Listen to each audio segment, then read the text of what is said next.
And I need to tell you that I was nervous, because in front of me was a 17-month journey that looked like me getting up every morning at 5 o'clock, rain, shine, or minus 40 winter, and walking 35,000 steps, 24 kilometers. And when it was done, it would see me walk over 9,000 kilometers. Two big fears I had. One, that my body wouldn't make it. I was 49 years old. And two, nobody would care.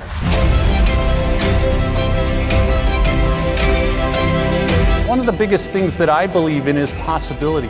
It's not looking at what is presenting, it's asking the question, what's behind that? Predictable patterns say that this is probably going to look like this tomorrow, but what if it was a little different? What if there was something else? That's possibility.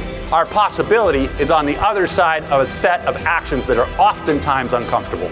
The greatest thing that we can do as parents, as leaders, as coaches, as businesses, is to foster that possibility and get people moving in the right direction. Possibility needs to be the bedrock of all great leadership. Because you can't lead a company, you can't lead a government, you can't lead a school, you can't lead a family, you can't lead a team without believing that there's something beyond what's in front of us right here. You know, my father was this man who instilled a sense of courage in us kids.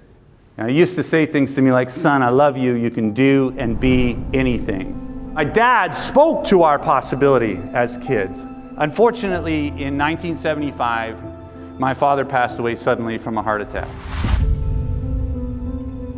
Mom remarried really quick, and the next guy that came into our home, he wasn't anything like my dad. He was a violent, abusive alcoholic. I went from a father who would say, I love you, you can be and do anything, to a man who would say things like, you're stupid, you're dumb, and you'll never amount to anything.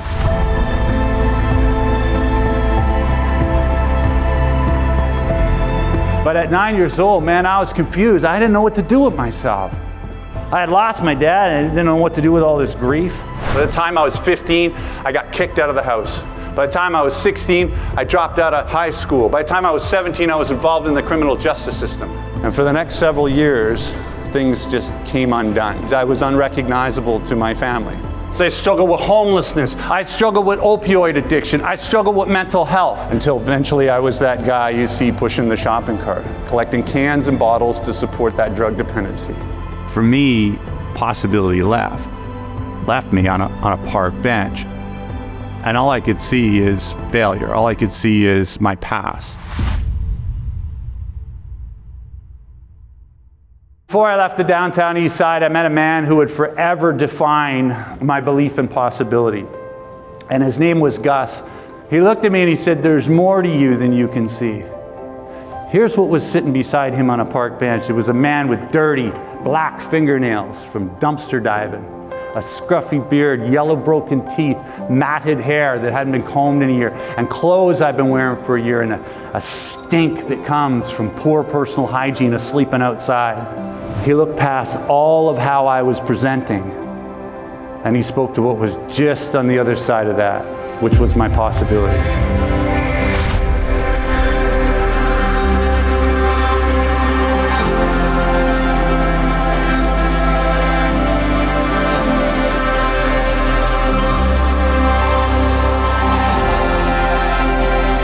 A long time ago, I made a promise on a street corner, and I feel this tugging, I feel this calling to do something, to give back.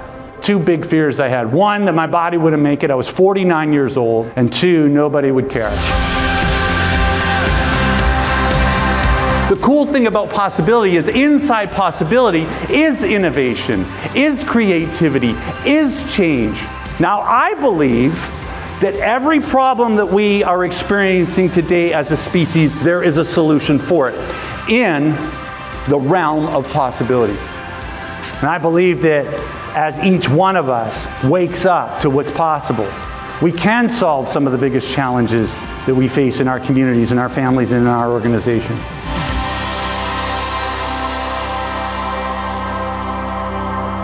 I am the least likely guy in the world to have walked, 9,000 kilometers across a continent.